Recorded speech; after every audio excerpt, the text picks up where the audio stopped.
श्री स्वामी समर्थ. श्री स्वामी चरित्र सारामृत अध्याय 5. स्वामी महाराजांना बडोद्यास नेण्याचे प्रयत्न.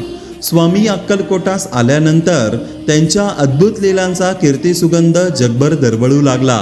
सर्व धर्म व पंथांतील दुःखी कष्टी आर्तपीडित गरीब श्रीमंत भक्तगण श्रीचरणांकडे धाव घेऊ लागले.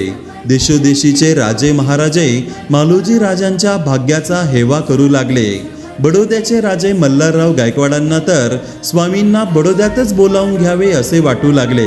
दरबार भरून स्वामींना आणण्यासाठी आव्हान करताच तात्यासाहेब सरदार यांनी विडा उचलला. अमाप धन आणि सेवकांचा ताफा घेऊन ते अक्कलकोटी आले. भूलोकातील त्या वैकुंठ नगरीच्या दर्शनाने ते अचंबित झाले. श्रींची ती भव्य मूर्ती व प्रेमाने भरलेली दृष्टी पाहून तात्यांना विलक्षण आनंद झाला. स्वामींच्या दर्शनासाठी भाविकांची प्रचंड गर्दी. रंकापासून रावापर्यंत आबालवृद्धांची ती स्वामींवरील अढळ श्रद्धा व प्रखर निष्ठा पाहून तात्यांनी स्वामींना प्रसन्न करण्यासाठी थेट दानधर्म व विविध मिष्टान्नाच्या पंगती भरून सर्वांना खुश करण्याचा प्रयत्न केला, पण परिणाम शून्य. शक्य त्या उपायांचा अवलंब करूनही कार्यभाग साधत नाही हे पाहून सोळाप्पास मान सन्मान जहागिरी व द्रव्य लाभाचे आमिष दाखविले.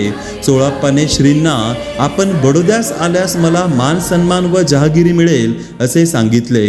स्वामींना मानपान सोनेमाती सर्वसारखे असल्याने जेथे भावभक्ती नाही तेथे आम्ही जाणार नाही असे स्वामींनी सोळाप्पास बजावले. श्री स्वामी समर्थ.